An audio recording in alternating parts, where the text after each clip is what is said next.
noite. Olá, Pri. Olá, Léo. Parabéns, Léo. Vai curtir seu aniversário. Genaro. E aí, GG? Cláudia Figueiredo, nossa parça. Júlia Capobianco. O Tom já entrou. Não sei se eu espero. Se eu já chamo ele. Larissa. Já vou te chamar, tá, Tom? Fica calmo aí. Tô vendo se eu emagreci. De fato, 3 quilos. Não, né? Vamos lá, vamos chamar o Tom. Ligeiro, Tom. Achei que ele não ia saber entrar.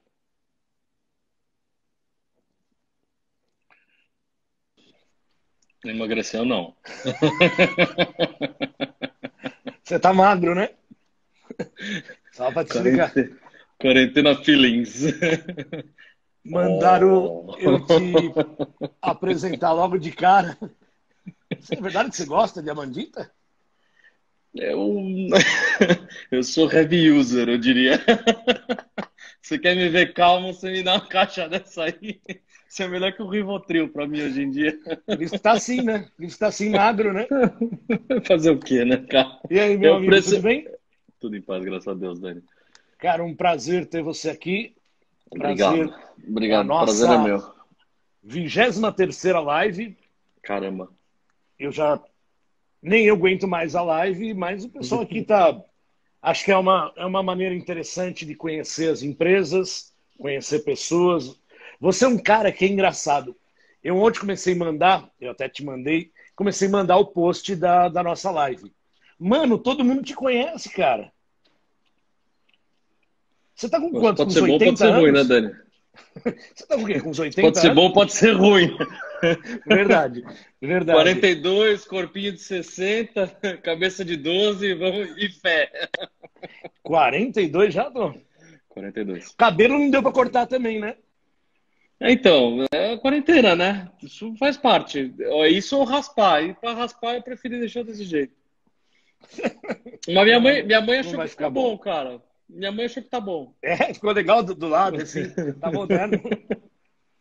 É, o pessoal não sabe, quem não conhece o Tom, além de ser meu amigo, ele é presidente de um clube que eu estou há 4 anos, é um cara que eu aprendi a gostar, respeitar. Existe uma trollagem ever nesse grupo, sempre tem uma sacanagem, mas foi aí que a gente acabou se conhecendo.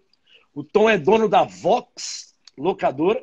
É Vox Frotas ou Vox Locadora? Vox Frotas. Vox Frotas. Me conta um pouquinho, Tom. Quantos anos você tem esse trem? Há quanto tempo Ah, você. eu venho do, ah, eu venho do mercado financeiro, né? Quer dizer, eu trabalhava em fundos de crédito, banco de investimento, etc. E na minha saída em 2009, eu resolvi empreender. Fui para a economia real, tal, e montei a empresa em junho, 9 de junho de 2009, eu montei essa empresa. Então ela daqui uns dias, daqui bem poucos dias, ela faz 11 anos. Já tem 11 anos Legal. que eu montei. Ela era um CNPJ semi-ativo de uma locadora pequena que eu comprei, até porque eu precisava na época do cadastro da Abra para começar a operar. Ela era uma locadora de diária, ela virou uma locadora. Nós somos uma terceirizadora de frota pura, a gente não tem rent a car. A parte de replacement a gente usa sempre as três grandes, a Movida, a Unidas, a Localiza. Tá? Qual a E diferença, o pessoal que não conhece aqui de locação, diferença de replacement para outras coisas? Só para deixar Ah, isso eu, mais. eu, eu acho que o mais importante, quando a gente começa a falar do mercado de locadoras no Brasil, a gente tem que dividir o joio do trigo. Nós temos que dividir dois players que são absolutamente diferentes, em todas as especificidades. Então, assim, quando você fala de locadoras no Brasil, você tem as terceirizadoras de frota. Quem são esses caras? São os caras que alugam frotas ou carros para empresas ou governos, né? Então, são contratos mais de médio e longo prazo, 12, 18, 24, 36, 48 Tá? meses, tá? E os outros players de rente a cara, aí você tem os três grandes onde eles se destacam mesmo, são aquele mercado de varejo, onde os três grandes têm perto de 80% do mercado e tem 20% diluído nos outros players menores. O mercado de rent-a-car, qual que é? É aquele mercado de locação de curto prazo, de aeroporto, de rodoviária, Ah, de pontos de varejo, vamos dizer, é uma locação de varejo, onde atende as pessoas, maior parte das pessoas físicas. Um, legal. como é que você divide esse play, né? Você tem uma concentração de mercado das três grandes que é muito próximo a 80% no mercado de rent-a-car, nesse mercado de varejo, e aí você tem uma outra participação de mercado completamente diferente quando você fala de frotas corporativas. As três grandes estão lá, são presentes, são grandes, mas eles são bem menores em termos de relevância nesse mercado, né? A base desses dois mercados ela é muito diferente, Daniel. Quando você está vendo aí nos últimos dias aquela coisa assim, poxa, houve uma queda de 90% no mercado de locadoras. A gente é caro. Não está se falando você está falando de frotas. Porque quando você fala de frota, são contratos mais longos, de yield mais baixo, vamos dizer, de percentual de locação mais baixo, margens muito menores, mas mais estáveis, entendeu? E o giro dos carros é muito mais longo.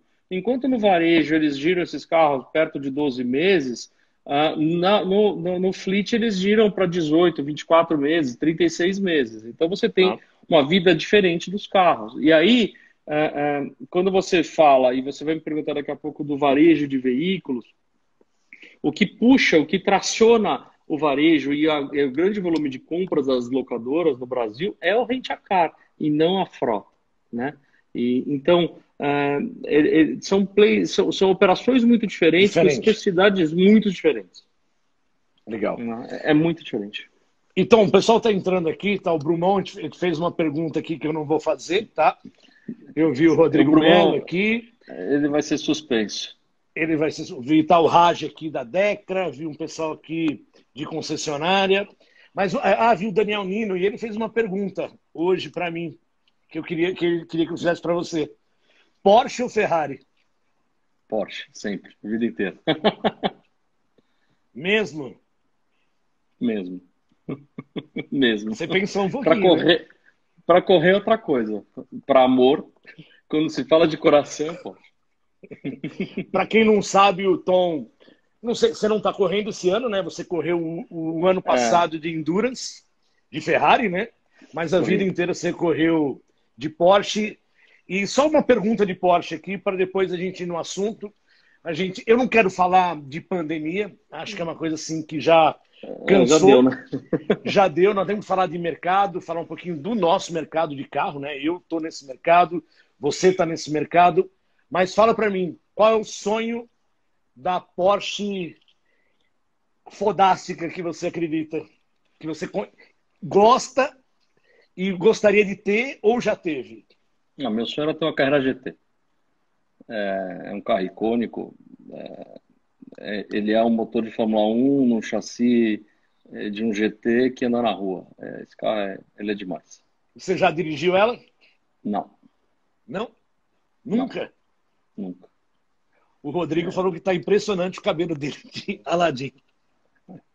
Mas eu não vou ficar lendo aqui as perguntas, senão vai todo mundo. Tá, Lu Você aqui da sabe, Avisal, o Pedro. você sabe que só tem gente boazinha nesse grupo, Sim, né? você sabe que só tem gente boa. Tom, deixa eu te fazer uma pergunta.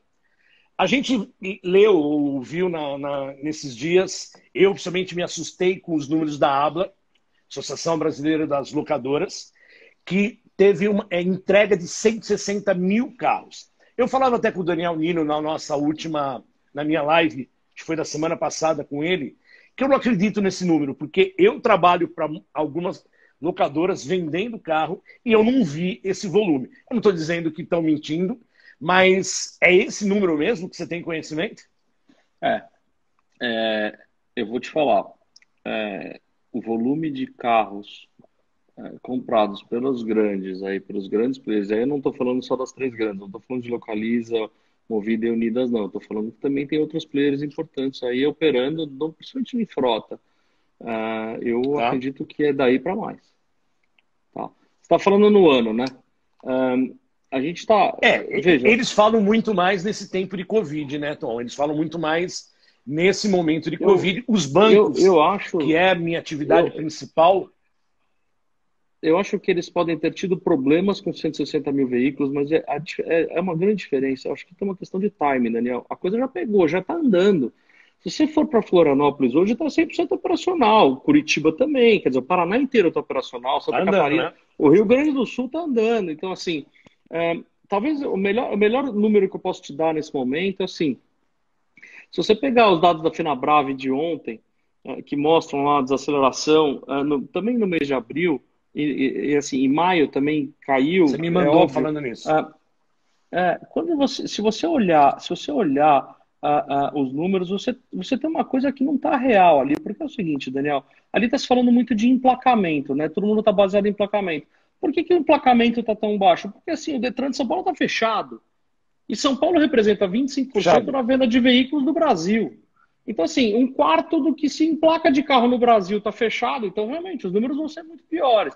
Ah, você está falando que o varejo está indo super bem? Não, não estou falando que o varejo está indo super bem, mas eu estou falando para você o seguinte: esses números não são reais, vai ter um rebound, vai ter uma puxada de número. É óbvio que nós vamos ter uma queda significativa no nosso mercado de veículos, tanto zero quanto seminovos. Isso está dado. Mas não é essa catástrofe toda, tanto é que o preço das ações das três grandes já está mostrando isso, pô. Os caras, Localiza chegou a tradear lá 23, R$ 24 Quatro. no auge da crise, nós estamos, já tem 41 quase. Então, assim, vamos devagar, assim, o mercado está começando a entender, está separando o joio do trigo. Olha, o que vai acontecer? Quando você fala do mercado de varejo, rent a car, que é aquele mercado de varejo mesmo, ele é um Uhum. proxy, eu costumo dizer que ele é um proxy muito próximo das viagens aéreas. Você está muito ligado à demanda de viagens aéreas. A demanda de viagem aérea para assim, essas intercontinentais, viagens mais longas, viagens internacionais, eu acho que vai demorar muito tempo para pegar. Agora, assim, a viagem local, interna, dentro do Brasil, essa viagem vai começar a acontecer, quer seja de turismo, quer seja de turismo de Vai voltar. trabalho. É. E aí a mobilidade também vai mudar nos grandes centros, Daniel, porque assim, olha, o cara que pode, eu hoje estava usando, vamos dizer, o cara que tem um nível um pouquinho melhor, tá? O cara que estava usando ou indo de metrô por uma questão de praticidade, até para se proteger dessa questão de vírus, etc., o cara vai começar a pegar um Uber, ele vai pegar um transporte particular para poder até ficar, vamos dizer, mais seguro em relação ao que está acontecendo. É isso, eu acredito que isso vai puxar também a demanda. E tem outra coisa, né? Um grande crescimento no número desses caras, das grandes locadoras e também de algumas médias, na demanda por carro, se deu também por causa da mudança no conceito da mobilidade urbana. É o Uber, assim, o efeito Uber aconteceu e gerou muita demanda, quer dizer, as locadoras todas entraram nessa operação e entraram grande. No começo da crise, lá em março, começo de abril, realmente teve muita devolução de carro, mas agora os grandes centros já estão voltando a operar. São Paulo, que é assim, nós temos questões aí políticas, etc. Não vou nem levar, não vou nem botar aqui, porque acho que não é o lugar para a gente ficar discutindo de política, mas de certa Claro. forma, São Paulo vai voltar a operar, entendeu? Tipo, dia 15 de junho, no máximo, São Paulo está operando, né? É só você andar. Hoje eu andei na Marginal, a Marginal está cheia, já tem Esperamos, né? trânsito. Já tá Graças a cheio. Deus. Essa semana Já, já já, mudou. Essa já semana já mudou mudou. tudo. A cara já está mudando. Então, de certa forma, vai voltar a ter demanda de carro, de mobilidade. E quando você fala de alta de desemprego, e sejamos claros, isso vai acontecer, já está dado, né? Quando você fala dessa alta de desemprego, esse emprego temporário, essa procura, esse uso de Uber, de locação de curto prazo, para o cara fazer um Uber, para ele fazer uma renda, eu não tenho dúvida nenhuma que isso vai puxar, vai ter demanda para isso, entendeu? O cara vai ter que compor renda, o cara está desempregado, a atividade econômica vai levar um tempo para poder voltar aos níveis que a gente via antes da crise. O cara vai Sim. procurar fazer renda com isso, entendeu? Eu acredito nisso, isso é um negócio que eu tenho certeza que vai acontecer. Ô, Tom, e nesses 3 meses aqui em São Paulo, né? O Detran praticamente voltou hoje, né? Porque, para quem não sabe, o Detran colocou ele online para licenciamento de carro usado. Eu tive informações do meu pessoal que voltou hoje, a gente ia conseguir rodar documentos, mas independente disso, a gente conseguiu rodar documentos em outros estados. Mas a gente parou 3 meses, a Vox parou, você parou, a gente conversou algumas vezes nesses 3 meses. Qual foi o maior ensinamento ou a lição que você aprendeu nesses 3 meses de Covid, tanto no teu na Vox como para o teu pessoal? Sabe o que eu aprendi nesse tempo todo? É o seguinte, ah, a gente tem que tomar muito cuidado com o que a gente fica esperando, o que a gente acredita. Nós, como empresários, a gente não pode ficar botando fé no que a gente acredita. Você tem que trabalhar com dados reais. Eu estava fazendo uma operação grande aí em março, estava super bem encaminhado, uma operação importante financeira, era um pulo grande na vida da Vox. Estava tudo assinado, tudo certo e do nada caiu. E aí Caiu.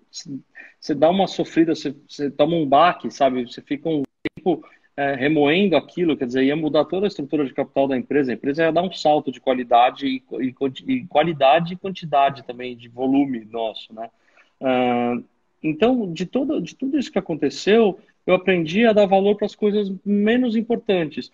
A convivência com as pessoas que são importantes, a delícia que é. Hoje eu estive no escritório, eu tenho ido esses dias no escritório, obviamente está com a equipe mega reduzida, mas como é bom estar perto da minha equipe e o orgulho que eu tenho da equipe que eu tenho, porque assim, nós conseguimos montar uma operação 100% home office em muito poucos dias, entendeu? A gente está absolutamente operacional, porque nós atendemos o território nacional inteiro. O estado de São Paulo realmente está um pouco deficitário em termos de atendimento, etc., porque as empresas não estão funcionando. Mas as empresas que a gente atende no Paraná, Santa Catarina, em Goiás um pouco menos, mas assim, em Minas, Centro-Oeste inteiro, Norte, Nordeste, está tudo operando. O Norte está um pouco mais sofrido, o Pará está mais sofrido, Belém está bastante Né? sofrido. Sim. Pará, mas o Pará está sofrendo, Pará e Amazonas também. A gente está Parece tá que agora o isso. novo centro é Pará, né? O grande problema hoje tá no Pará. Então, assim, mas a gente está operando e o maior orgulho que eu tenho disso tudo é que, assim, a minha equipe bateu no peito e tocou. E isso foi um aprendizado. Falei, pô, é uma turma que eu posso contar, entendeu? Isso foi um aprendizado legal. O aprendizado ruim é o seguinte, cara, de novo, a gente vai ter que se reinventar, né, Daniel? Você toma um tapa na cara como empresário, você fala assim, bom, agora você está aqui, vamos repensar como fazer, entendeu?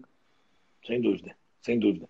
Eu, se for tirar uma lição, Tom, você falou algo, primeiro que eu vou te falar algo, você é um cara religioso, um cara que tem, primeiro, Muito. além de tudo, uma índole.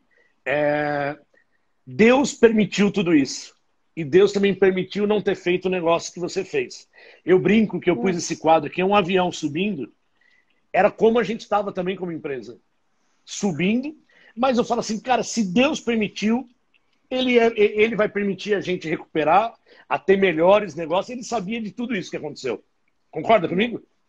Concordo. Na realidade, Daniel, eu acho que esses tempos assim de crise como a gente passou, essa aprovação leva a gente a apurar, a melhorar, né? Como pessoas, né? Você pode levar esse lado para o lado ruim, você também pode usar esse lado ruim, né? Você pode ficar depressivo, você pode entrar para uma infinidade de caminhos ruins, mas se você usar isso para o seu bem e pensar o seguinte, pô, isso tudo aconteceu, tem um motivo de ter acontecido, se você tem fé, a coisa melhora.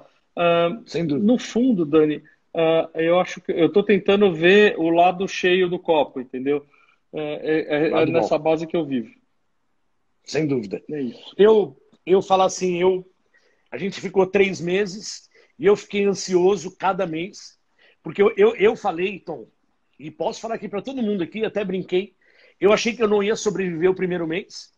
Eu achei que... Você lembra que nós fomos almoçar uma semana antes da crise? Você lembra que nós fomos almoçar no comecinho de março? Sim. Você lembra disso? Sim. Nós somos no começo de março, como as coisas mudaram. Como as coisas mudaram, Daniel. Verdade. E eu olho assim, cara, o primeiro mês eu achei que não ia sobreviver, o segundo não. O terceiro, eu já aprendi a sobreviver dessa maneira. A gente reduziu, não está voando como a gente imaginava, mas assim, a gente não controla as coisas, né? A gente, como empresário, tem que aprender que a gente não é controlador de tudo. E isso foi que eu aprendi. É isso. Cara, deixa eu fazer uma pergunta, Daniel, aqui. Diga. Vai lá, perdão, vai lá. Não, pode falar. Nós estamos com um delayzinho, eu estou sentindo que a gente está com um delay aqui. você não pagou a internet direito. Cara, não dá para ler todas as coisas que estão mandando, Tom, porque senão nós vamos ficar aqui lendo todas as provocações em relação a você. Tom, quero uma foto 3x4 sua. Será que cabe um porta-retrato? É engraçado porque isso vem do Aldo, que assim, para ele ser mulher só falta usar uma saia, porque o resto tá tudo lá já. É estranho isso vir dele. Tom, para a gente não falar para ir falando desse todo esse trabalho de locadora, o trabalho que a Vox faz, o boom das locadoras se deve à política de grandes descontos para desova de produção das montadoras muito acima da capacidade de desova de suas concessionárias. Em algum momento pode haver uma ruptura desse cenário? Qual sua visão a respeito? Essa é uma pergunta que todo mundo faz. Hoje as locadoras acho que representam, só para dar um número aqui, se eu não me engano, 40% de toda a produção de novos, né? 40%? Eu diria 28%. O último número que eu tinha era 28% ou 30%, era perto de 30%. Eu não trabalho com esses 40%, mas assim, pensa que a gente compra 30 e poucos por cento da produção nacional de veículos. Ora, eu não acredito que a questão, Daniel, e respondendo a tua pergunta, eu não acredito que a questão aí é uma política de desconto, etc. Entenda o seguinte, eu acho que o que foi criado na última década é que nós vimos nascer o mercado de seminovos como a gente conhece ele hoje. Nós temos um player, o Salim Matar, dono da Localiza, ele foi um visionário. Ele criou esse conceito daquele carro seminovo de locadora. Quando eu entrei no mercado, em 2009, você tinha assim, para vender um carro de locadora, o carro de locadora é super baleado, é um carro que vai ser sempre prata, tal. Esse cara, ele vai ser um carro chumbado, tal. Hoje o cara vai comprar o carro da locadora, porque, é certeza que esse carro vai ter garantia, esse carro tem procedência, esse carro vai passar no laudo, esse carro fez todas as revisões dentro de uma concessionária, a manutenção foi feita de acordo com o manual. Então, assim, você dizer que o mercado de locadoras, o mercado de venda, a venda das montadoras se deu por causa disso, por causa de desconto, eu discordo. Eu acho o seguinte, eu acho que o que aconteceu foi o seguinte, as locadoras elas foram muito hábeis em criar canais de venda dos seminovos dela e gerar um novo mercado. E, ao mesmo tempo que isso aconteceu, existiu nesses últimos 10 anos uma inflação muito grande do carro zero. A ineficiência do repasse de preços, a carga tributária toda do carro zero, fez com que o seminovo das montadoras, das locadoras, com o desconto que eles têm, ficasse muito vantajoso em relação ao zero. Você pode pegar o dado que você quiser. Se você entrar em qualquer loja dessas 3 grandes, que eu acho que são as que têm uma amostragem maior, entra lá numa loja deles e vê o que você faz com o preço de um carro básico. Vamos pegar... meu maior parceiro, pega a Ford aí. Quanto custa um Ford Ka? Um Ford Ka no varejo hoje é 44 mil reais, 43 mil reais, tá? Se você pegar esse carro hoje e ativar, você for comprar esse carro no varejo, quer dizer, numa concessionária, você vai precisar de uma renda familiar X. Tá? Então você vai ter que comprovar uma renda familiar, você vai ter uma série de coisas que você tem que fazer para poder financiar esse carro. Se você pegar esse mesmo potencial de financiamento e levar numa loja de seminovos, você compra um carro muito melhor, Daniel. Né? Então, você vai sair com Ford Ka 1.0, lá você sai com Ford Ka Sedan 1.5 SL. Então, o que eu quero dizer para você? Quem é que está se beneficiando disso? Primeiro que eu acho que virou um círculo vicioso. A montadora direcionou muito da venda dela para a venda direta, e a venda direta tem uma questão muito diferente, porque tem uma questão tributária por detrás disso. Então, assim, não é que a montadora é burra e está perdendo dinheiro, é porque ela tem uma questão tributária para fazer essa venda direta, entendeu? Por isso que o desconto é maior. Então, ela vende para a locadora tem uma estrutura de capital super robusta. Nesses últimos 10 anos, elas ficaram muito fortes, todos nós. A gente está mais mais robusto financeiramente para discutir com a montadora. E você tem a questão que é o seguinte, com o desconto que se compra e com o giro que eles fazem curto, as três grandes principalmente, com o giro curto que elas fazem do seminovo, elas estão ficando cada vez mais fortes. E aí, cada vez mais forte significa maiores volumes, e a dependência desses volumes é que se dá, por causa dessa dependência que se dão os descontos, entendeu? Então, assim, vai ficar aquela discussão do ovo, a galinha, quem veio antes, mas na realidade é o seguinte, isso tudo foi uma conjunção de fatores. Eu acho que foi uma conjunção de fatores, você não pode esquecer que nos últimos 12 anos, 13 anos, nós tivemos 3 crises graves no Brasil. A primeira delas foi em 2008, onde o mercado de locadoras foi implodido. Foi muito mais grave do que está sendo hoje. Você não pode esquecer que hoje a crise que nós estamos vivendo hoje não é uma crise econômica, financeira, sanitária e política. Política. Também. Nós estamos com as três estão andando assim. Eu acho que o mercado já está meio relevando isso, até você pode ver pela bolsa o que está acontecendo. Mas em 2008, nós tivemos uma crise estritamente financeira, né? Só que ela atingiu o mercado de locadoras em cheio. Quando começaram os problemas financeiros do Lehman Brothers lá fora, etc., o que aconteceu? As linhas de trade finance e os bancos aqui no Brasil, no ano de 2008, cortaram todos os canais de financiamento para todo o mercado de seminovos. Naquela época, o governo, então super populista, o que ele vinha fazendo? Ele vinha colocando uma injeção de capital, ou seja, ele estava gerando demanda via crédito. Então ele estava botando dinheiro, emprestava-se dinheiro para você financiar um carro usado em 96 meses. É uma loucura. Como é que você compra um carro usado para financiar em 8 anos, cara? Isso é louco. Está louco para fazer um negócio desse, mas fizeram, né? Então, de certa forma, nós tivemos um problema naquela época, que era o seguinte: quando vem a crise de 2008, as montadoras todas param, o mercado para, ninguém compra nada, e aí o Lula vem e corta o IPI em 7%. Quando ele corta o IPI do 0 em 7%, o usado, que já não estava vendendo, cai 25%. E aí você tem muito grande, quer dizer, o valor de mercado da frota das locadoras cai 25%, o cara, tecnicamente, ele entra em default, cross default, e aí por aí vai, todos os problemas que eles tiveram. E todas as locadoras tiveram muitos problemas, porque tinha muita gente alavancada, e as estruturas financeiras eram muito diferentes de hoje, né? De certa forma, a crise atual está pegando os players melhor financeiramente falando, os balanços estão muito melhores, mais robustos, e você tem hoje um mercado que está continuado, ele está funcionando. Eu estou vendendo seminovo, Daniel, nesse momento eu estou vendendo seminovo. Pô, hoje eu anunciei um lotinho de carros, pô, em 4 minutos vendeu tudo. Caramba. Aí você fica com aquele negócio, pô, eu acho que eu vendi mal, né? Porque você vendeu tão rápido, porque eu não precifiquei certo. Mas, cara, isso, né?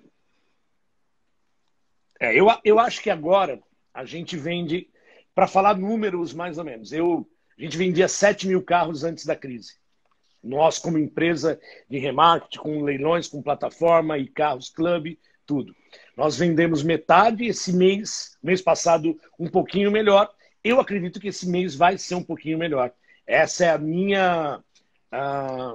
eu acho que o pessoal já está retomando muitos mercados, como você falou. Eu tenho certeza que você vendeu esses carros, grande parte para fora, ou não? Senão eu vou dar os meus para você vender. Cara, não, eu vendi para São Paulo, você acredita? Então eu vou dar os meus para vender. Mas não é, o que é? É lojista que já sabe que vai reabrir. O cara tá com caixa e falou, eu preciso reabrir e montar meu estoque, entendeu? Era um carro bom. Tem carro parado no meu pátio para vender. Claro. Não se preocupa.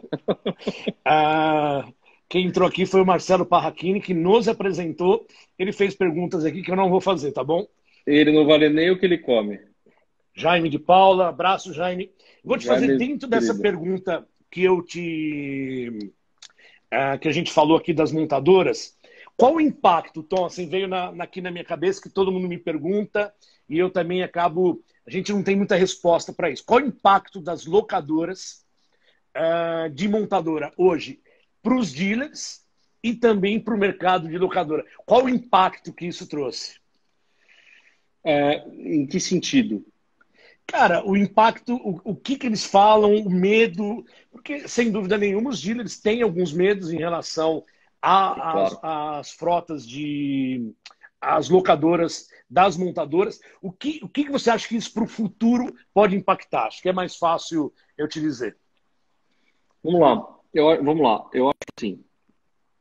Eu acho que as relações econômicas entre montadoras, dealers e locadoras, ele está passando por um momento de muitas mudanças, né? Quando eu digo dealers, eu estou falando as redes concessionárias, né? Porque eles Sim, estão, sim. assim, eles são reféns da montadora, porque a montadora ela bota o preço, ela tabela o preço, ela diz por quanto vai vender. Então, assim, o cara está limitado àquilo e não tem muito como fazer para ir baixando, porque tem a margem dele. Na realidade, a grande dificuldade que a gente tem nesse momento, Daniel, eu acho que a gente tem que endereçar da seguinte forma: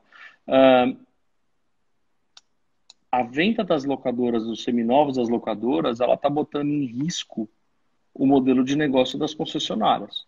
Então isso tem que ser revisto. É fato, tem que ser Fato. revisto, né? Qual é o caminho que vai ser revisto? Isso eu não sei, né? Só que assim, hoje o jogo está muito favorável para quem está comprando carro em volume. Né? Sem E dúvida. isso vai dar, em algum momento nós vamos ter uma mudança aí, que vai ser necessária, uma mudança estrutural para poder se adequar às necessidades também dos concessionários. Você pensa um concessionário qualquer do estado de São Paulo, o cara está com a loja fechada há 80 dias, Daniel. Né? Então ele está com o estoque dele lá, o floor plan comendo, os seminovos Lotado. dele que ficam no estoque lá, o giro dele, o cara passou do nada para 150 dias. Então, custo financeiro esse troço, entendeu? Então, de certa forma, ser concessionário nesse momento está muito complicado. É óbvio que tem marcas que são mais fáceis, tem marcas mais difíceis, mas a grande verdade é que, assim, os estoques de seminovos, por exemplo, no estado de São Paulo, onde nós estamos com tudo fechado, eles vão ser pressionados, no momento da reabertura, eles vão ser pressionados, eu não tenho dúvida nenhuma, pelas Jamais. concessionárias empurrando. Tudo bem, nós tivemos aí nesses 80 dias fechados, nós tivemos um monte de alta das montadoras. As montadoras só fizeram subir os preços dos carros, Isso repassando já o que foi seria alta repassado? Isso já foi repassado, Tom? para os carros já. Já. Não, não, já, sim, para o carro zero já. Ah, por que eu acho que o seminovo vai se dar bem nessa crise? Porque com a alta do preço do zero, o seminovo se mantendo, ele já ficou mais barato. É uma Sim. questão de comparação. Olha, vai lá e dá uma olhada, senta lá e olha na FIP, o que está acontecendo na FIP, o que está acontecendo no carro zero. Cara, não faz sentido essas altas. Tudo bem, a montadora está comprimida porque ela tem os custos em dólar, tem a parte. Ok, beleza. Mas assim, e o hedge? Eles não têm hedge? A montadora não tem hedge, ela repassa tudo na cabeça. Eu não sei o que eles querem fazer com isso, entendeu? Mas também não é fácil. Eles têm lá, eles têm uma questão, as montadoras têm uma questão seguinte: o lagging deles é muito grande, quer dizer, você parar ou iniciar uma produção como eles tiveram que parar, custa muito dinheiro, Daniel. Você parar uma planta daquela custa uma fortuna. E você reativar a planta também custa outra fortuna, né? Então, assim, os caras também estão pressionados. Não é para falar que eles são malvados e que eles só estão procurando lucro. Não é isso, cara. O cara tem uma estrutura de custos super complexa. A carga tributária desses caras também é um troço, é coisa de maluco, entendeu? Para resolver. O grande problema que eles têm é o seguinte: as montadoras todas pararam. Agora eles estão começando a voltar.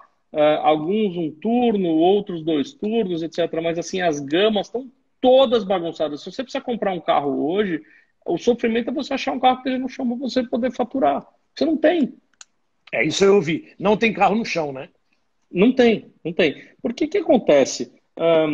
Eu tava falando com a GM esses dias.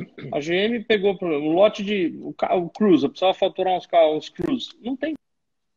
O carro é feito em Rosário, na Argentina, que está fechado há trocentos dias.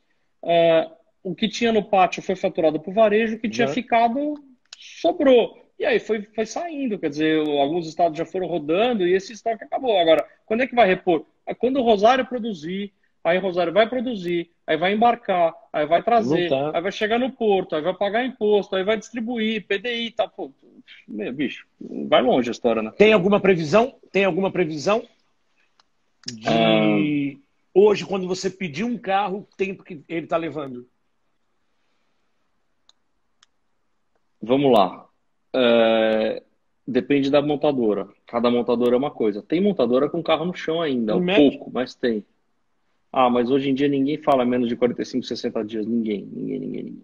Legal. Não, tá complexo, tá complexo. Tá intrincado o negócio, assim. Tem cara com carro no chão.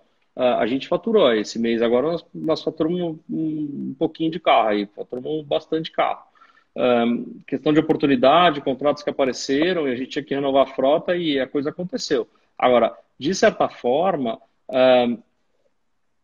novos contratos agora e você precisar colocar um carro agora, você vai ter um pouco de dificuldade para poder suprir a demanda, entendeu? De onde é que ela virá? Você tem que procurar, você tem que achar a montadora que esteja precisando vender ou que esteja com o carro no chão para poder faturar. E aí você fatura. E até 10 dias atrás, você faturava e aí, emplacava como? Como é que você vai entregar um carro para a frota sem placa? Como é que você vai Não vai entregar no fazer. rente a caro um Sim, carro para sem locação placar. de diária sem placar? Você não vai entregar para um cara um carro sem placa que está ferrado. Como é que você vai? Você vai ver dois na volta. Não vai achar, entendeu? Você tem uma questão operacional muito grande. Por exemplo, você quer ver um exemplo da miopia dos órgãos públicos no Brasil? É, o CRLV, quer dizer, hoje em dia você tem a questão de você conseguir fazer o documento eletrônico. Pô, Trônico. os caras não vislumbraram, por exemplo, na Serpa, aqui no estado de São Paulo, os caras não vislumbraram as frotas. Não estou falando de frota de locadora, não. Eu estou falando de frota de empresa, porque o sistema permite que você faça 5 CLVs por CNPJ. E claro que tem 5.000 carros, como é que faz? Ele vai ter que criar mil licencinhas? Não dá. Assim, Humilde. é míope. Criaram um sistema, devem ter gastado uma fortuna para fazer o sistema e fizeram isso tudo para quê? Para pessoa, só pessoa física que tem carro no Brasil? Não funciona. Não, né? É difícil. Tom, tem. Marco Fábio está aqui perguntando quantos carros a Vox tem. Estou brincando. O Octaner está aqui também. Todos teus amigos. Marcelo Semione. Mas tem uma pergunta aqui. Audite. Estou meio cego. Audite Locone. Pergunta: você acha que o carro por assinatura e o leaseback ou rentback pode pegar no mercado? Paulo Henrique mandou. Essa era uma pergunta que eu Paulo tinha. Henrique. Eu vivi essa época. Eu vivi essa época do leasing back lá atrás, ganhei dinheiro na época com os bancos, claro que era um leasing operacional, a gente tem um leasing disfarçado. Eu gosto muito desse tema, eu acho que seria sensacional se isso de fato o governo incentivasse para vender carro, seria algo, para mim, incrível. O que você acha disso, Tom? Eu acho assim, eu acho que o mercado está começando a ficar maduro para isso, Daniel. A questão do carro por assinatura, eu acho que ela começou ela já existe, já está aí, já é uma realidade. Eu acho que ela começou primeiro nos grandes centros, aqui em São Paulo principalmente, tal, Rio, Curitiba já está olhando, mas ela está sendo disseminada. Eu estou vendo isso acontecer na minha frente, eu estou vendo isso no meu dia a dia, entendeu? Estou criando um canal para isso. Eu acho Legal. que ele é um business novo a ser explorado. É, é o serviço de carro, você vai assinar um carro. Como nos Estados Unidos você faz um leasing operacional, quer dizer, você entra numa loja, você faz um leasing operacional dentro da financeira, você vai de manhã na concessionária, você sai com o carro na hora do almoço, você está com o carro, entendeu? Então, assim, isso vai acontecer, eu não tenho dúvida nenhuma. O leaseback, eu gostaria muito de ver ele de novo, muito. Eu acho que o Eu também. rentback ia ser maravilhoso. O cliente vender a frota para mim e eu locar para ele de volta, quer dizer, a ideia é maravilhosa. Já tentei fazer isso, mas é muito difícil tributariamente. O Paulo Henrique, esse que te fez a pergunta, é o meu contador, então ele Muito. sabe o que está falando. Entendi. Eu, ele é teu contador, audite, então já descobri aqui. Indico Tom, fortemente, estou muito feliz com o serviço dele. que bom. Qual o nome dele? Meu, Qual o nome da empresa? Já aproveita. ele chama Audit, ele é especialista em locadoras, ele nos atende, ele foi o cara que abriu a minha empresa comigo, quer dizer, ele que achou o CNPJ para comprar lá em 2009. Então, eu conheço o Paulo desde 2008, gosto muito do E, trabalho dele. e ele te aguenta 12 anos. Coitado, né? Importante é ter Coitado. saúde, Paulo Henrique. O importante é. Tem uma pergunta aqui, ela é complexa, mas eu vou fazer aqui do Diego Xavier. E agora, o que fazer nesse momento? Sou um vendedor Fiat em Fortaleza. É. Eu vejo que ele é pastor. Tem que ter fé em Deus. Não Oremos, sei o que oremos. fazer, oremos. É questão de tempo. Diego, o que eu posso falar para você é tempo. Esse desespero que você deve estar sentindo, nós aqui em São Paulo a gente já sentiu. E o que eu posso dizer para você é o seguinte: esse mercado vai voltar, a demanda está aí, entendeu? O problema é o seguinte: quando você está falando de varejo, venda perdida nos meses passados não vai ser reposta, né, Daniel? Não. Então ela foi prorrogada. Então, assim, ser inventivo, estar preparado. A Fiat, ele é vendedor Fiat. A Fiat está fazendo uma mudança muito grande na gama dela, né? Quer dizer, ela está passando por uma mudança radical, desde o management aqui no Brasil e o Sim. posicionamento de mercado. Quer dizer, eles estão se reposicionando, os produtos estão mudando todos. Então, eles estão fazendo alterações importantes dentro da gama deles. A Fiat era uma empresa que ela entende muito da venda direta. Ela foi o primeiro player de venda direta, foi o primeiro cara que entendeu de verdade a vender em grandes volumes para locadoras, etc. Esses caras entendem muito, né? Sofre. Não tem jeito. Assim, o momento é um momento de mudança. Uma pergunta que é importante aqui, um abraço para o Rogério Inati. Tudo bem, Rogério? Rogério, estou tentando fazer um monte de Rogério, negócio com ele, hein? Rogério é Vamos meu ver. amigo. Amigo mais de 10 anos, muito mais de 10 anos, amigão. Quem me apresentou ele foi o Marco Fábio há umas 3 semanas e agora eu falo todo dia com o cara. Já Nota virou mil. parceiro. Você sabe que eu sou ruim de fazer negócio, né? Eu sou lento, eu sou um Nossa. cara que quase não gosta de fazer negócio, né? Então foi Eu fico me fácil. perguntando que hora você dorme, porque você tem tanto trabalho, cara. Olha, até que eu estou dormindo bem nesses dias. Eu nunca dormi bem, tão bem, como nesses dias de pandemia. Acho que acostumei, eu estou trabalhando, eu garanto para você, 5 vezes mais para produzir a metade do que eu produzia, mas eu vejo assim que tudo é diferente e eu tenho curtido isso daqui. Tenho ido para o escritório, tenho ficado em casa, tenho ido para Atibaia, mas tem sido um tempo bem legal. Tem um aqui que falou, eu sei, mas Zé trabalha, trabalha comigo com vistoria e eu ligo para ele, eu não tenho muito horário. Mas uma pergunta que eu ia te fazer, Tom. Você vendeu carros, você vende carros, uma das coisas que você faz é vender. O preço do carro usado caiu. Você é um cara que fala a realidade, então não precisa o quanto caiu e você acha que agora que vai voltar, que a gente está voltando nesses próximos 15, 20 dias, com a demanda de carro. Tem carro devolvido de locadora, devolvido de busca e apreensão, um monte de entrega amigável. O que você acha que vai acontecer com o preço do carro usado? Ó, tem duas coisas. Eu tô vendo uma mensagem aí do Cleiton que trabalha comigo lá, ele tá falando assim, quero ver vender os Kwid. Vender Renault Kwid tá mais difícil mesmo. Só por Deus, para vender esse carro. Mas tirando os Kwid... Esse nós somos do Pastor Diego, né? Nossa Senhora, precisa abençoar esses caras, pelo amor de Deus. É, E ele é assim, bonitinho, né? O carro não é todo feio, né? eu vou Só me perde reservar para o di- Duster. eu vou Só me perde reservar para o direito Duster. de não tecer mais comentários sobre o Renault Kwid, porque assim, tô sofrido. Machucou, esse Kwid aí machucou. Mas de certa forma, Daniel, pelo amor de Deus, que tranquilo esse carro. Bom, assim, o carro zero subiu muito. Então, comparativamente, se o usado não cair, ele já ficou mais barato, muito mais barato. Você pode pegar o exemplo que você quiser. Nós tivemos aí de março para cá, a gente teve aí 10, 12, 15% de reajuste médio nessas linhas todas aí, nas linhas de entrada, GM, Ford, Volkswagen, etc. Então, assim, o não cair do seminovo já significa que ele ficou muito barato em relação ao zero. Olha aqui, no Brasil, o público que compra carro, e nós estamos falando de carro médio, né? Não estamos falando de carro caro. O público que compra carro, compra um financiamento e recebe um carro de brinde. Vamos ser claros, Daniel, o varejo do Brasil se baseia na concessão de crédito. Se os bancos estão dando crédito, aquele cara para comprar o carro zero que conseguia comprar em fevereiro, ele tem que ter tido um aumento de 15, 20% no potencial adicional, vai, de renda familiar comprovada para poder financiar o mesmo carro. Então o cara não vai dar mais conta de comprar aquele carro, entendeu? Porque ninguém vai ter acréscimo de nesse momento, ninguém vai aumentar a renda familiar, muito pelo contrário, né? Nós estamos vendo uma queda de renda familiar. Então, de certa forma, o seminovo vai ficar atrativo. Eu acredito que o mercado seminovo vai andar muito bem.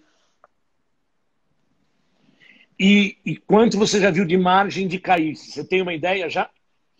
Eu não vi cair muito não, cara. Em relação à FIP, não. Em relação à FIP, eu estou vendendo nos mesmos níveis que eu vendia. Né? A FIP caiu um pouco, sim, alguns modelos mais, outros menos. Eu acho que nós vamos ter agora, a gente vai ter agora uma questão, é uma questão de depuração, Daniel. A FIP, ela pega uma média, assim, mas ela pega se ela pegar a média de São Paulo, ela está pegando média do quê? De volume de carro negociado? Que carro que negociou? Né? Muito pouco. Como é que ela pega isso? Sim. Então, assim, você tem. É difícil. Você tem uma questão. A Molicar também ajuda muito, porque eu acho que a Molicar é muito mais completa que a FIP para poder precificar um carro seminovo. Mas a grande verdade é o seguinte: você tem hoje um espectro grande de carros seminovos no mercado, você vai ter uma pressão de venda desses seminovos e eu acho que eles vão suplantar um pouco do que vai ter de carro zero no mercado. Quer dizer, eu acho que o seminovo vai andar bem nesses próximos meses aí. Quer seja por pressão das concessionárias que estavam super estocadas e vão precisar fazer caixa, quer seja porque as locadoras também vão dar uma girada boa, entendeu? Eu acho que sim. Agora,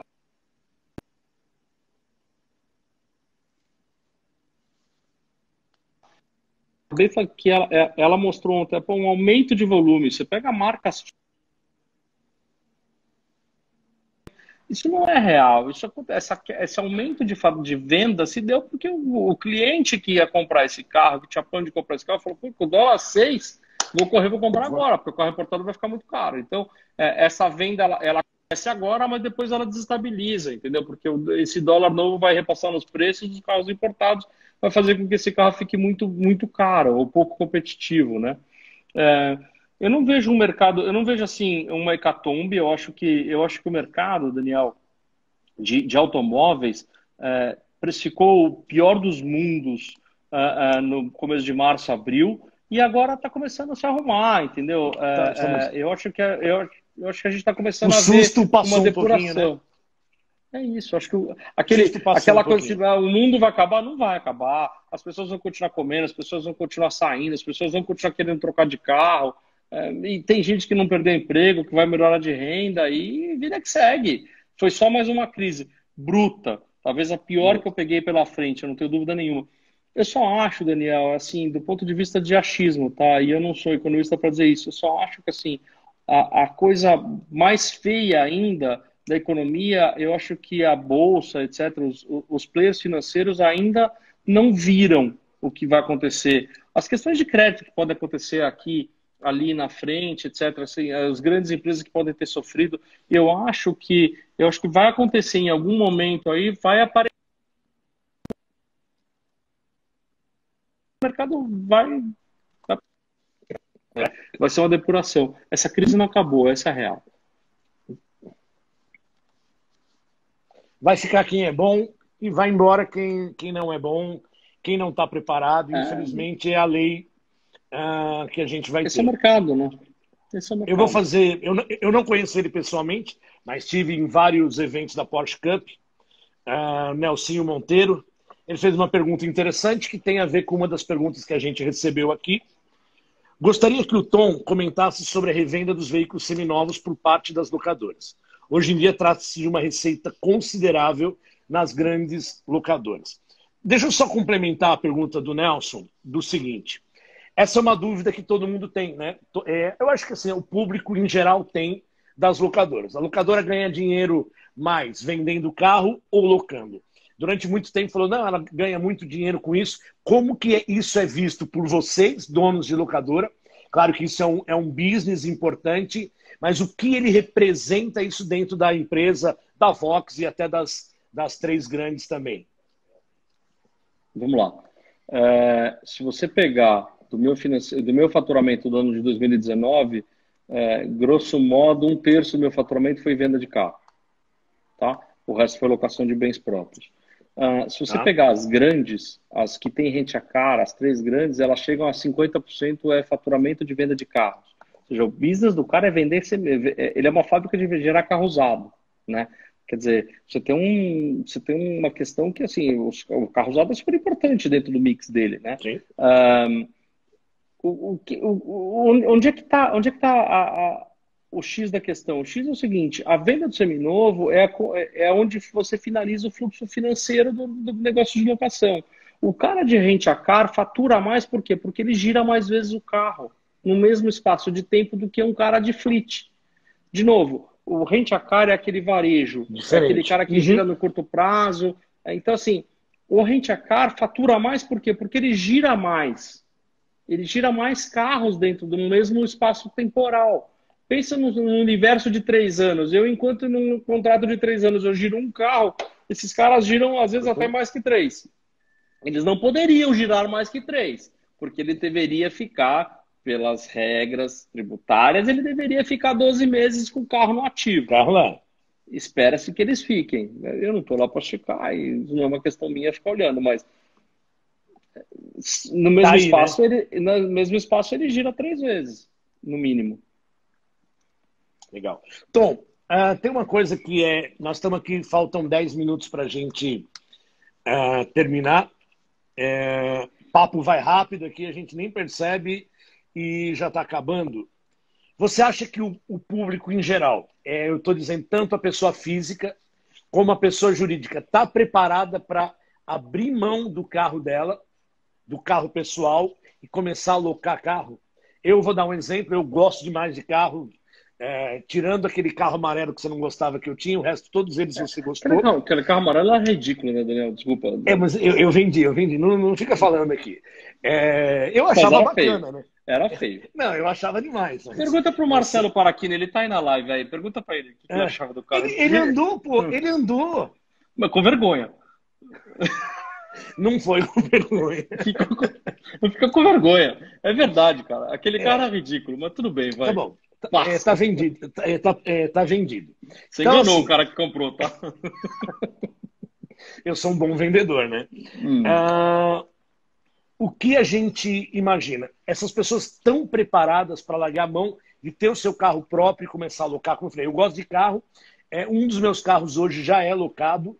É uma coisa que é importante. Eu acho que o custo, se você for olhar o custo-benefício, é muito melhor e maior. E eu sou a favor disso. Mas ainda o brasileiro, eu sempre falo aqui, o brasileiro ainda não teve o primeiro carro. Acho que a gente tem ainda muito mercado para você que vende carro, que está aí. Nós temos carro para vender. O cara service vai mudar a nossa vida. Vai daqui 10, 15 anos. Nós temos ainda o primeiro carro para um monte de gente. Nós temos um monte de carro locado. Quem vive de carro tem ainda 10, 15, 20 anos para surfar. O que você acha de tudo isso? Vamos lá. O Marcelo tá falando sobre o seu carro amarelo aí. Lê aí. O comentário tá aí. Tira o cara de São Caetano do Sul, mas não tira São Caetano do Sul do cara. Valeu, Marcelão. Mas você andou com o carro, né, viado? Ele andou com o carro, pedia o carro emprestado. Só para dar um toque, não, emprestado ele não pediu, não. Só prova, ele ficou com vergonha. Não, mas anyway, vamos lá. Voltando um pouco pro carro como assinatura, porque acho que é importante eu falar isso. Eu acho assim, acho que a gente tem públicos e públicos. Acho que a gente tem faixas etárias primeiro, tá? Essa molecada que está entrando agora no mercado consumidor, essa molecada já vem madura para esse mercado. Molecada que já, assim, eles já estão numa fase que o cara faz 18 anos, ele não quer tirar a carta de motorista, porque o cara não quer aborrecimento, ele não quer ter o ativo, ele não quer carregar ativo. Ora, aquele cara da nossa idade, 30 e poucos, 40 anos, esse cara ainda tem aquela questão seguinte, eu quero ter meu ativo, eu quero ter meu carro, vou manter meu carro. Esse cara tem mais 20 anos de vida economicamente ativa, Daniel. Tranquilamente, entendeu? Então você mudar os paradigmas desse cara... E do Marco Fábio? E do Marco Fábio? Pensa, o Marco Fábio tinha biga no Império Romano. Ele correu de biga no Império Romano, naquela época de Roma, naquela época resplandecente de Roma. Então, assim, ele tem uma questão... Ele é acumulador, já não dirige né? mais, né? Já não dirige há muito tempo, ele não consegue renovar mais exame médico, já tem idade, né? Mas, assim, O Te motorista cortei, dele, vai lá. o motorista dele anda com o carro, dirige o carro sempre novinho, mas é sempre dele, né? E quitado o carro, tá? Entendi. Mas voltando assim, eu acho que assim, a questão do carro por assinatura, o serviço de carro, ele é uma coisa que ele é inexorável, isso vai acontecer. Não tem como, isso vai acontecer, porque é o seguinte, os mercados mais maduros estão caminhando para isso já, Daniel, né? O que nós vamos ter aqui no Brasil, eu acho assim, eu acho que é uma adaptação de modelo ao modelo de lá. Mas o mais importante que você vai ver acontecer nos próximos anos é o seguinte: esse público mais refinado, um cara mais antenado, prestando atenção nas tendências financeiras, esses caras já começam a procurar o carro por assinatura até como uma alternativa. O cara fala, puta, não quero mais ter exceção de saco, não quero mais fazer seguro, não quero ter que vender um carro seminovo lá na frente, etc. Ele já vai procurar o nosso serviço. E aí o interiorzão ainda está lá para comprar o carro seminovo, entendeu? Então esse giro ainda vai existir para nós, entendeu? Ainda existe uma fronteira muito grande a ser explorada nisso, tá? Mas esta tendência é uma tendência que veio para ficar, ela não é passageira, ela vai ficar aí. Esse pessoal que está entrando no mercado agora está entrando já com esse vislumbre. O cara está acostumado, pô, ele está com fome, ele entra no Rappi e pede a comida. Ele quer ver um filme, ele entra lá no Netflix, ele baixa o filme dele. Ele quer comprar as coisas, ele entra no Amazon e vai lá e baixa e compra as coisas dele. Ele quer comodidade, ele não quer ter trabalho, ele não quer, ele é desconectado e assim, essa geração nova, eles procuram muito mais o prazer, a leveza nas coisas, etc. Ele tem uma relação de consumo muito diferente do que a nossa geração tem, né? Teve. Mas, Tom, você não acha que com toda a história da Covid, que ela não vai embora da noite para o dia? Falava que a curva era em abril, maio, já estamos em junho, já não sei mais quando é a curva. Mas isso nós vamos conviver com essa merda, de verdade, nós vamos ter que conviver com isso, usando máscara, higienizando o carro. Você não acha que isso diminui a questão de Uber, diminui a questão das pessoas quererem comprar até o seu primeiro carro, por uma questão, isso já é o que acontece já na China. A China caiu muito a questão de aluguel, de car sharing, de tudo isso, por a questão das pessoas não quererem compartilhar algo. O que você acha? Eu acho que é uma questão que a gente tem que. Eu acho que é o seguinte: é uma questão cultural, primeiro, uma mudança, um paradigma novo, mas é o seguinte: os players têm que endereçar essas questões para o mercado consumidor deles. Então, se a Uber tá vendo isso, o que ela vai? Tem que criar padrão de higienização, fecha o cara numa bolha, o motorista numa bolha. De certa forma, tô falando sério, faz um acrílico para proteger o motorista, higieniza a cada viagem, é uma adaptação de modelo, assim, mas pô, você prefere andar num carro, correndo o risco de pegar num carro privado onde só você está andando, ou você vai andar no metrô, apinhado às 6 da tarde? Onde que é o maior risco de você transmitir esse troço? Né? Então, assim, é uma questão de escolha. Veja, daqui a alguns dias, São Paulo também vai estar operacional, que nem está o Paraná, que nem está Santa Catarina, Rio Grande do Sul, Minas, né? São estados que estão andando aí. Quer dizer, a gente tem uma questão política aqui em São Paulo, é claro, que o que está segurando a abertura aqui em São Paulo é uma questão muito mais política do que sanitária, né? Mas a hora que reabrir, as pessoas vão ter que voltar a trabalhar, cara. As empresas vão voltar a operar. E aí você vai ter que ter uma adaptação. O sujeito vai falar o seguinte: ou eu vou de metrô apinhado, ou se eu posso pagar um Uber, eu vou de Uber. Ou táxi. Tom, tá dando aqui 1 minuto e meio restante. Queria te agradecer, você é um cara sensacional, foi uma aula. Nós estamos vivendo num ano maluco, em dias malucos. Você vê coisas nos Estados Unidos, um monte de coisa acontecendo. Qual a tua mensagem, de fato, para esse ano, para as pessoas que estão aqui? Você tem 1 minuto e 20 para falar o que você espera de 2020, do nosso mercado e dessa loucura toda que nós estamos vivendo. Daniel, primeiro eu quero agradecer você e todo mundo que participou, mas mais do que isso, eu acredito que o 2020 foi um ano de aprendizado. A gente vai aprender a mudar as coisas e ver as coisas e dar valor para as coisas diferentes, né? O momento exige que a gente veja o mundo de uma forma diferente. A gente foi forçado. Pô, foi bom para a gente conseguiu parar, ter tempo, ficar em casa, conviver mais com os nossos filhos, ver as coisas acontecer. Tanta coisa boa que aconteceu na nossa vida, assim. A crise é grave, mas todo mundo vai passar por ela. E o mundo é feito de ciclos. né? As coisas na história da humanidade, a gente vai passando por ciclos. Esse foi só mais um ciclo. É uma crise, um ciclo novo. A gente vai reaprender e vai prosperar, entendeu? Na verdade, o que eu digo para todo mundo é o seguinte: tenhamos paciência e fé em Deus. Né? Amém. Cara, obrigado. Te amo. Você é um cara especial para mim. Sempre me ajuda em tudo que eu preciso, de parceiros. Obrigado a todo mundo aqui que participou. Beijo para todo mundo. Aqui. Dani, valeu, tamo junto. Tchau, obrigado. Tchau, Precisou, grita. Tchau.